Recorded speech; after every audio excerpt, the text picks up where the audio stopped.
If you've been out at sea long enough, you can sense when something's not right. Not dangerous yet, just wrong. It starts with the light. The way the sun sets shouldn't make you uneasy, but tonight it does. The horizon bleeds orange and red into a bruised purple sky, and the colors feel too thick, like they're being painted over something that shouldn't be there. The sea beneath you is flat, too flat. No swells, no rhythm. Just this glassy, dead surface that reflects nothing.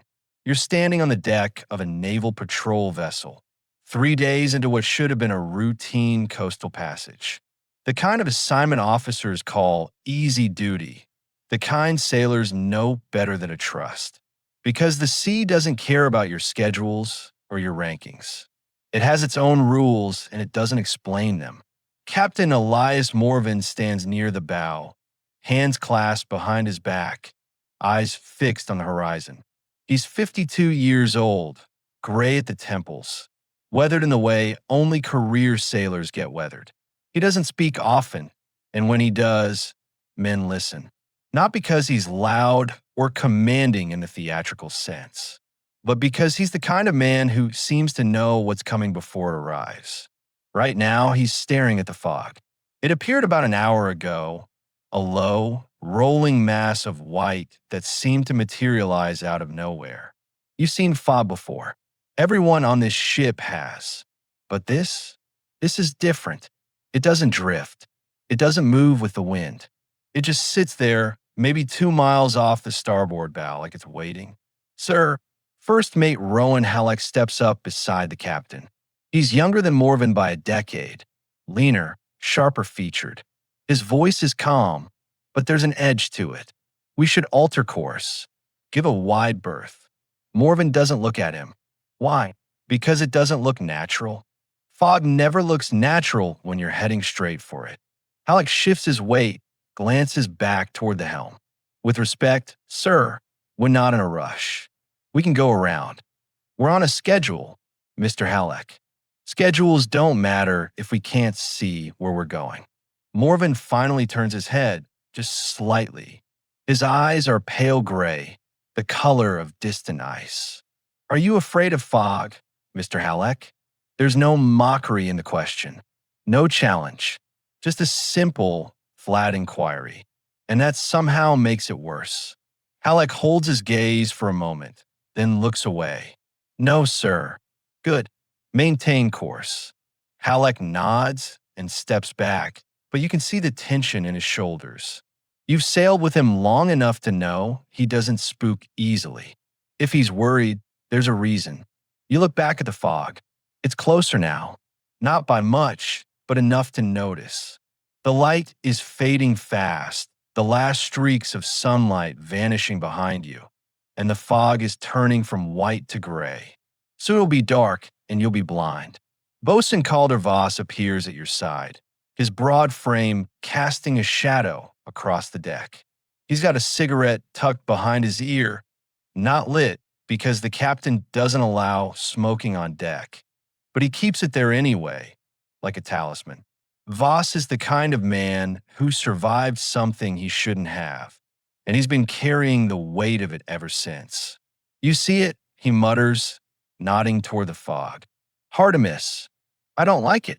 Nobody does. He grunts, spits over the rail. Fog ain't supposed to sit still like that. It moves. Always moves. Maybe there's no wind. There's always wind. You just can't always feel it. He crosses his arms, his jaw tight. I've been in fog before. Twice. Once off the northern coast, once near the straits. Both times, you could hear the ocean. Waves gull something. But this, he shakes his head. Listen, you do. And that's when you realize what's been bothering you. There's no sound, no birds, no waves lapping against the hull, no creak of the rigging, no flap of canvas. Just this low, oppressive silence, like the air itself is holding its breath. See what I mean? Voss says quietly, it's wrong. Before you can respond, Seaman Lucas Brenner hurries past, his eyes wide, his movements jerky. He's young, 24, maybe, and this is his first long assignment. He's eager to prove himself, which makes him nervous. Nervous men make mistakes. Brenner, Voss calls out, "Slow down. Where's the fire? Quartermaster needs me on the bridge, sir." Then walk. Don't run. You trip and break your neck. I'm the one filling out the paperwork. Brenner nods quickly and slows his pace, disappearing through the hatch. Voss watches him go, shaking his head. "Green as they come," he mutters. "Kid's gonna get himself killed, trying to be helpful." He's learning. Learning gets you killed too, sometimes. You don't argue. He's probably right. The fog is maybe a mile away now. You can see the edge of it, the way it seems to thicken the air around it, like smoke trapped in a jar. The temperature is dropping. You can feel it on your skin, a creeping cold that doesn't belong this time of year. Up on the bridge, Quartermaster Jonah Rell stands at his post, eyes scanning the horizon through the last light of day.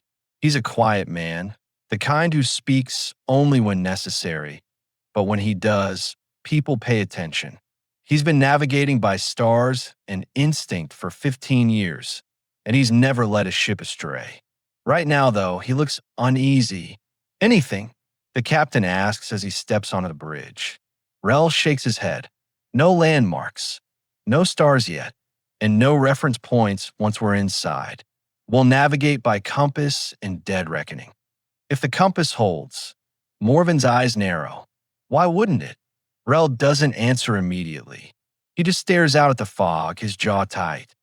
Finally, he says, "I don't know, sir. Just a feeling."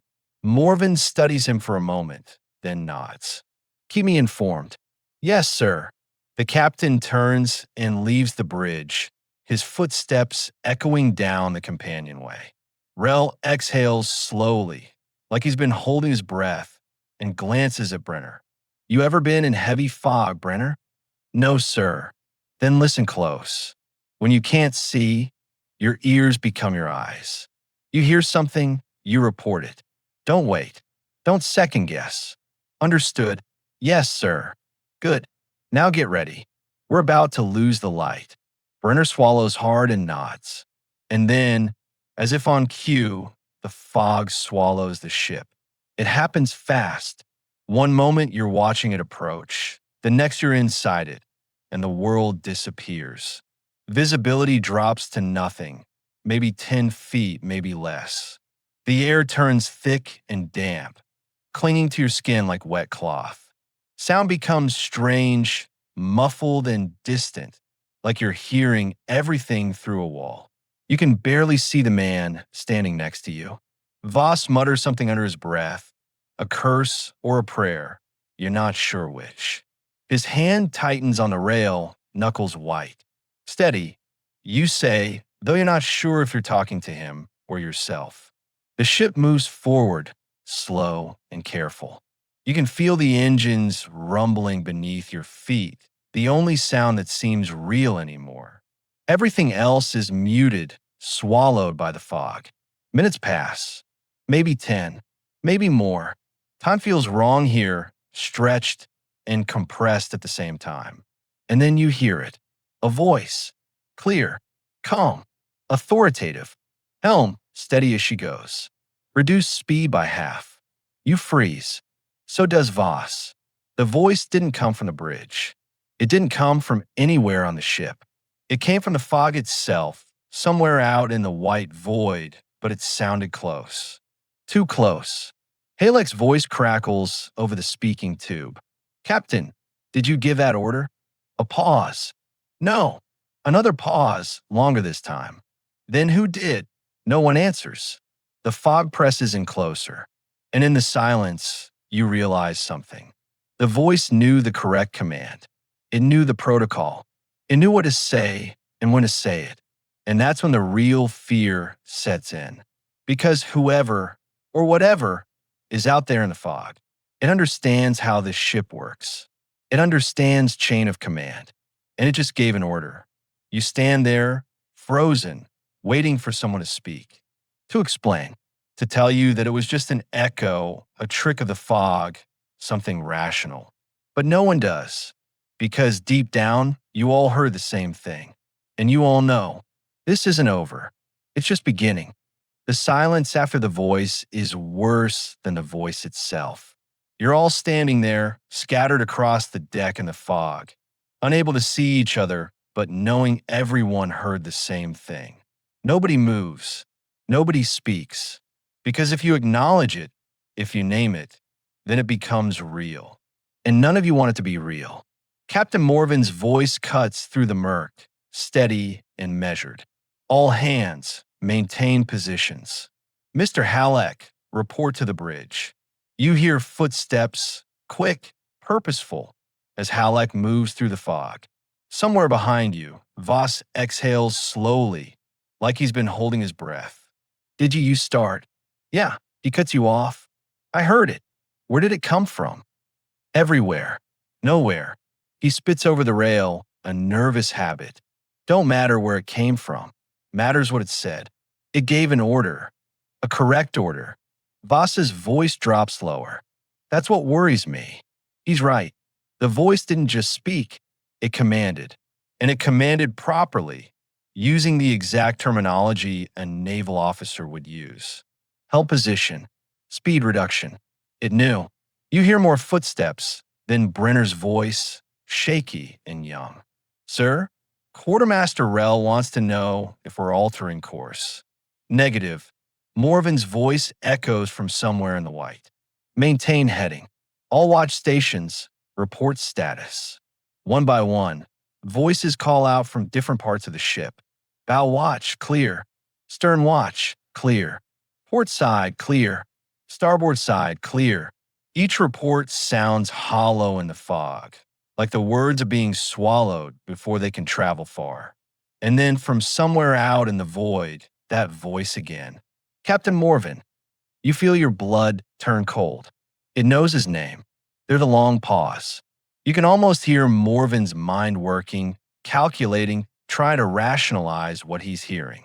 When he finally speaks, his voice is controlled, but you can hear the edge underneath. Identify yourself. No response. This is Captain Elias Morven commanding this vessel. You will identify yourself immediately. Still nothing. Then, softer this time, almost conversational. You lost 2 men in the fog before, didn't you, Captain? The words hang in the air like a physical weight. You feel Voss tense beside you. Even through the fog, you can sense the shift in atmosphere. Because that information, that detail, isn't public knowledge. It's not in any report that gets circulated. It's the kind of thing that stays buried in classified files and a captain's private nightmares. How does the voice know? Morven doesn't respond. But you can imagine his face right now. Pale, jaw clenched, eyes staring into the white nothingness, trying to find something to focus on. Halleck's voice comes through the speaking tube, tight and urgent. Sir, permission to sound the alarm. Get everyone inside. Secure all hatches. Denied. Captain, I said denied, Mr. Halleck. We maintain watch. We maintain course. Sir, whatever that is out there, is not going to dictate how I run this ship. Morven's tone leaves no room for argument. We proceed as planned. Is that understood? A pause. Then, reluctantly, yes, sir. But you can hear the doubt in Halleck's voice. And you share it. The fog seems to thicken, if that's even possible. Visibility drops from 10 feet to maybe 5. You can barely see your own hands in front of your face. The cold intensifies, seeping through your uniform, settling into your bones. And then you hear something else. Footsteps. Not on the deck, not on the ship at all, but somewhere out there in the fog, moving parallel to the vessel. Slow, deliberate steps like someone walking alongside you in the void. Boss hears it too. You getting that? Yeah. How many? You listen carefully. The rhythm is steady, even. 1, I think. Or it wants us to think there's 1. The footsteps continue for maybe 30 seconds, then stop. Just stop. No fade out. No gradual silence. One moment they're there, the next they're gone. Brenner, Voss calls out. You still at your post? Yes, sir. The kid's voice comes from somewhere forward, higher pitched than usual. You hear those footsteps? I thought it was someone on deck, sir. It wasn't. Voss turns, trying to peer through the fog. Everyone accounted for. You do a quick mental count of the crew positions. Everyone should be where they're supposed to be. Nobody should be walking around, especially not out there. The voice speaks again, and this time it's closer. Much closer. Bosun Voss. The last ship you were on, the one that went down, you heard voices before it sank, didn't you? Voss goes rigid. You can feel the tension radiating off him. Don't, he says quietly. Don't you fucking. You told yourself it was the wind, the stress, the chaos of a sinking vessel. The voice is calm, almost gentle, but you knew better. You've always known. Shut up. They were calling to you from beneath the water, the ones who didn't make it, and you heard every word. Shut up. Voss lunges forward toward where the voice seems to be coming from, but you grab his arm, hold him back. Don't, you hiss. That's what it wants. He's shaking, not from cold, from rage, from fear, from something deeper. How does it know? How does it fucking know? You don't have an answer. The voice continues, unbothered by Voss's outburst. Seaman Brenner, you're afraid of making a mistake. Afraid you'll do something wrong and get someone killed. From forward, you hear Brenner's voice, small and frightened. Al, why do you know my name? I know all your names. I know why you're here. I know what you fear. This isn't real, Brenner says, but he doesn't sound convinced. It's the fog. It's playing tricks. Is it? The voice shifts direction now, coming from starboard. Quartermaster Rel, you're afraid of losing your sense of direction, of leading men into danger because you couldn't read the signs. That's why you check the compass 17 times an hour. That's why you never sleep well at sea. From the bridge, Rel's voice is barely audible. Captain, I recommend we stop engines.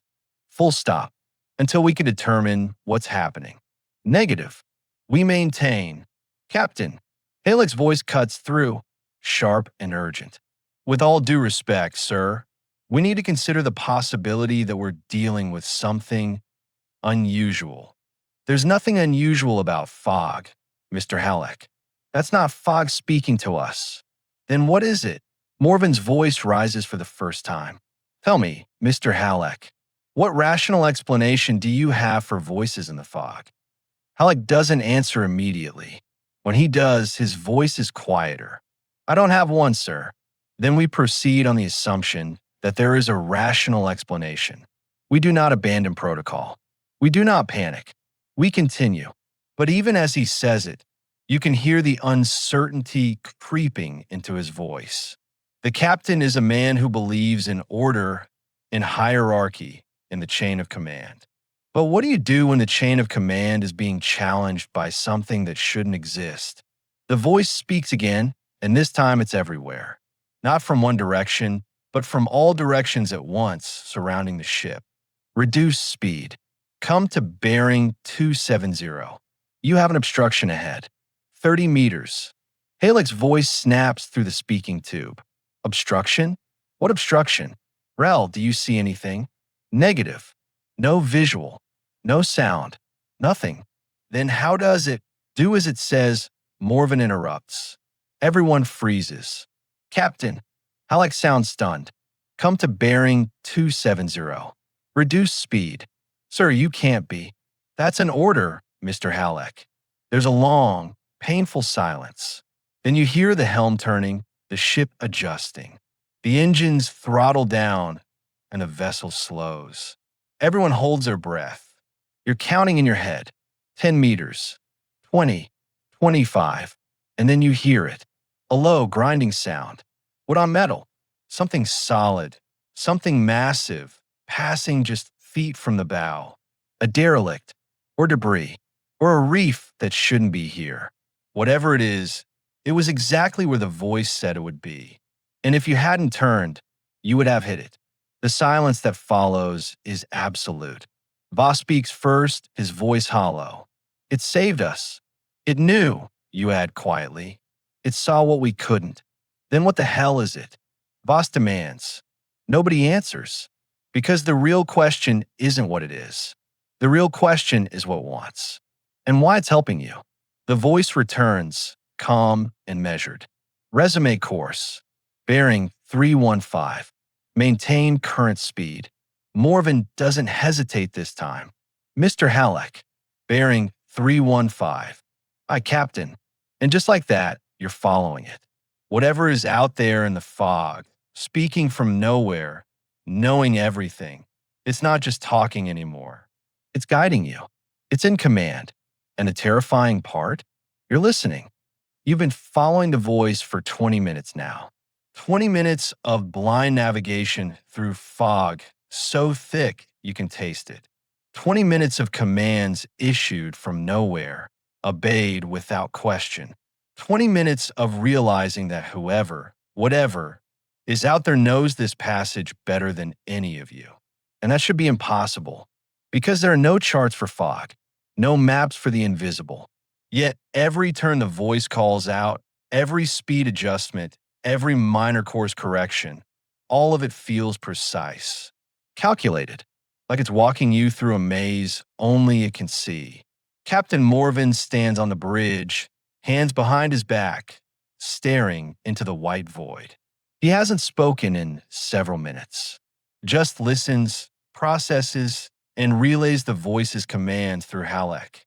His face is unreadable, carved from stone, but you can see the tension in his shoulders, the way his jaw clenches every time the voice speaks.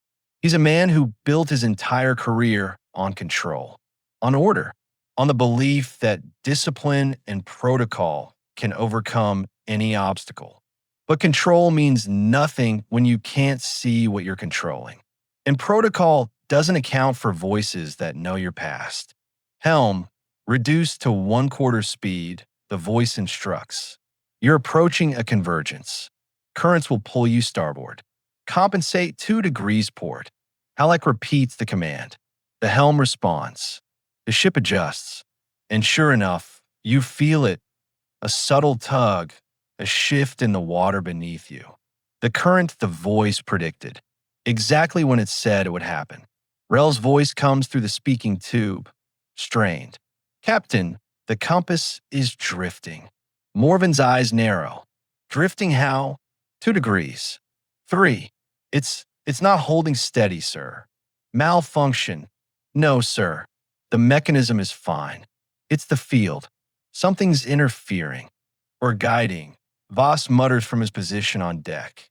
He's been standing near the port rail for the last 10 minutes. Cigarette still unlit behind his ear, eyes scanning the fog like he's waiting for something to emerge. Maybe it's not interference.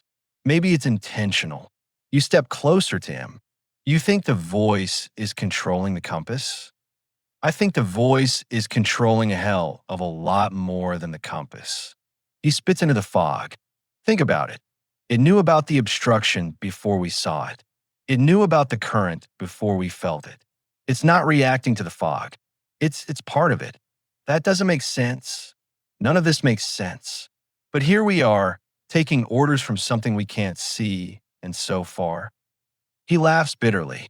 So far it's keeping us alive. From somewhere behind you, Brenner's voice calls out, shaky and uncertain. Sir?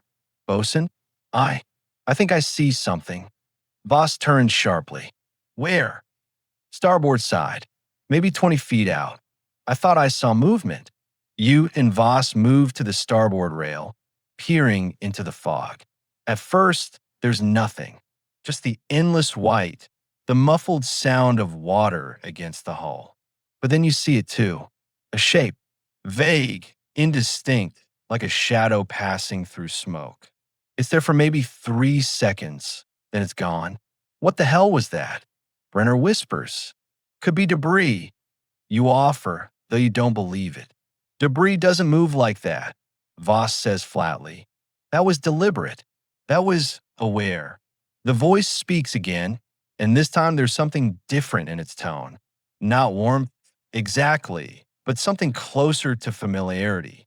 Like it's settling in, getting comfortable. First, Mate Halleck. You've been questioning the captain's judgment. You think he's making a mistake by trusting me. Halleck's response is immediate and defensive. I question everything, including my own judgment. That's my job.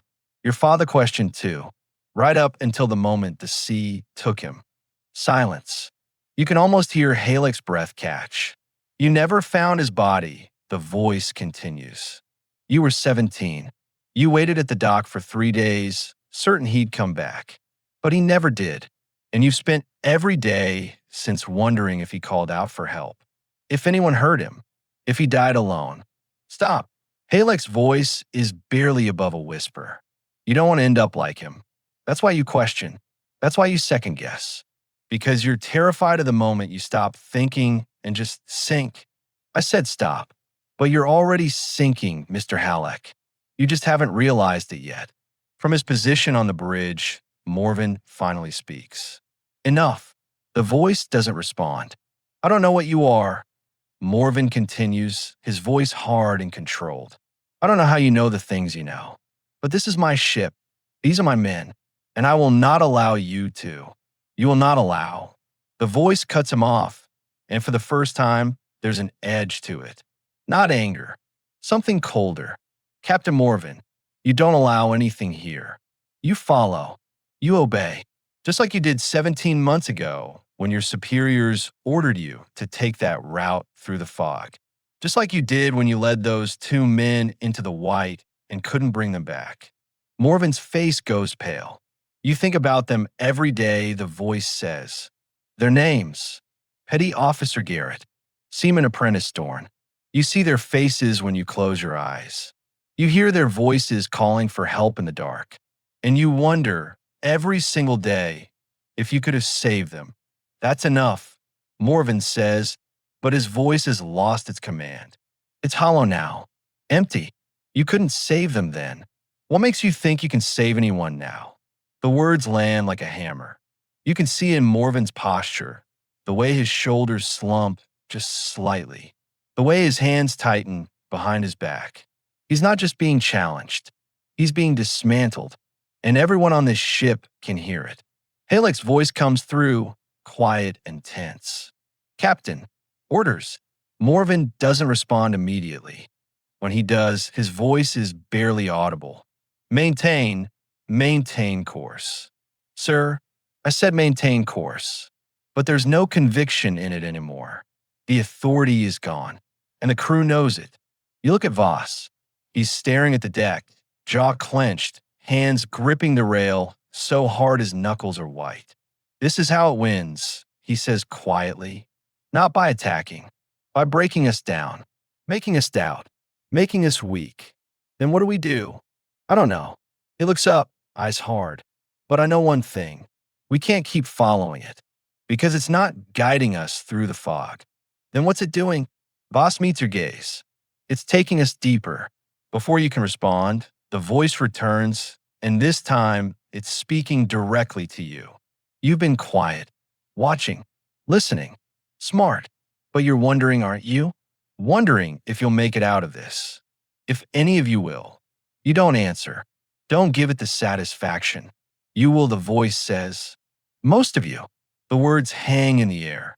Most of you. That's a promise, the voice continues. But not all promises are kind. From forward, Brenner's voice cracks.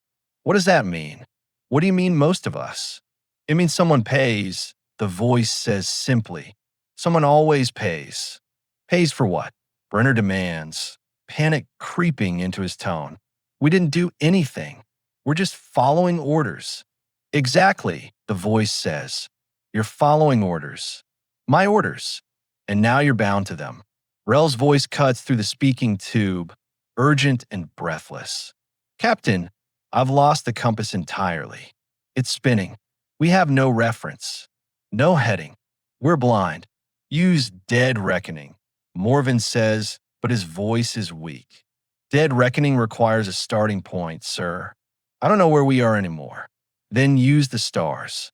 There are no stars. There's only the fog. Morven doesn't respond. He just stands there, staring into the white, his command slipping through his fingers. The voice speaks again, softer now, almost intimate. You want to know what I am? No one answers. I'm what happens when you go where you're not supposed to go, when you cross thresholds that should remain closed. I'm the price of navigation, the cost of certainty in an uncertain world. You're not real, Halleck says, but there's no conviction in it. I'm more real than you are right now, Mr. Halleck. You're my domain. You breathe my air. You follow my commands. I am the only thing keeping you from shattering against rocks you'll never see. Then let us go, Halleck says. Guide us out. I will. When I'm ready. When will that be? When one of you stays. The words drop like stones into dark water. Voss turns sharply. What? Someone has to stay. The voice repeats calmly. That's the rule. You enter my fog. You took my guidance. Now someone pays the toll. That's insane, you say, finding your voice. We're not bargaining with. You already are, the voice interrupts. You've been bargaining since the moment you obeyed my first command. You gave me authority. Now I'm exercising it. Morven finally moves, stepping forward to the edge of the bridge. If someone must stay, then I'll. No, the voice cuts him off. Not you, Captain. You're too broken already. There's no value in you. The insult hangs in the air, brutal and dismissive. Then who? Morven asks, and his voice sounds defeated. I'll choose, the voice says, when the time comes. But know this, all of you. The fog will thin soon. You'll see the stars again. You'll feel the wind. And you'll sail into clear water, convinced you survived. But one of you won't be there. And you'll never know which one. Not until you count heads. Not until someone realizes there's an empty bunk. A missing name on the roster. This is bullshit, Voss snarls. You don't have that power. Don't I? The voice almost sounds amused. Look around, bosun. You can't see 10 feet. You don't know where you are. You don't even know if you're still moving or if you've been drifting in circle for the last hour. I could take all of you, but I'm being generous. I'm only taking one. Brenner's voice breaks. Please, please, I have a family. Everyone has a family, Seaman Brenner. Everyone has someone waiting. That's what makes the choice meaningful. Then take me, you hear yourself say. Everyone turns toward you, or at least you think they do. It's hard to tell in the fog. Why? The voice asks, curious. Because I'm offering. That's not how this works. Volunteers are too easy, too noble. There's no weight in that. No, consequence. Then what do you want? You demand. The voice doesn't answer immediately. When it does, it sounds almost thoughtful. I want you to keep moving, keep obeying, keep trusting me. And when the fog lifts, I want you to look around and see who's missing. I want you to live with that. I want you to spend every day wondering if it could have been you, if you were lucky, or if you just weren't chosen. You're a monster, Halleck says quietly. No, Mr. Halleck. I'm a navigator. Just like you. Just like Rel. Just like your father was. The only difference is I never get lost. And then, without warning, the fog begins to thin. It doesn't lift gradually. It just recedes, like a curtain being pulled back. Within seconds, you can see the entire deck. The masts, the rigging, the faces of your crew, pale and haunted. Above, stars emerge. Thousands of them, cold and distant. The air warms. The wind picks up. The sea rolls beneath you, alive again. And the voice is gone. You stand there, blinking in the sudden clarity, trying to process what just happened. Around you, the crew is doing the same. Looking at each other, at the ship, at the open water stretching endlessly in all directions. Head count, Morven says quietly. Now. Halleck moves quickly, calling out names. One by one, the crew responds. Voss. Here. Brenner. Here, sir. Rel. Here. Name after name. Voice after voice. Everyone accounted for. And then Halleck stops. He looks at his list, looks at the crew, looks back at his list. Sir, he says slowly, there's one name I don't recognize. Morven frowns. What do you mean? On the roster. There's a name here, but I don't. I can't remember who that is. You step closer, glancing at the paper. There's a name crossed out, scratched through, like it was removed, or like it was never there to begin with. Who is it, you ask? Alex shakes his head slowly. I don't know. I can't. I can't remember. You look around at the crew. Everyone's looking at each other, confused, uncertain. Someone is missing, but none of you can remember who. And that's when you realize the voice didn't just take someone. It erased them. No body, no memory, just absence. Later that night, you stand on deck, staring at the stars. The sea is calm. The air is clear. Everything is normal. Except it's not. Because somewhere in the back of your mind, there's a gap. A blank space where something, someone, used to be. You hear footsteps behind you. Voss, you feel it too? He asks quietly. Yeah, like something's missing, but I don't know what. Same. He's quiet for a moment, then says, You think it'll come back? The fog, the voice. You don't answer, because you don't know. But somewhere, deep in the silence, you swear you hear it. Not words, not commands, just a whisper. Faint, distant, waiting.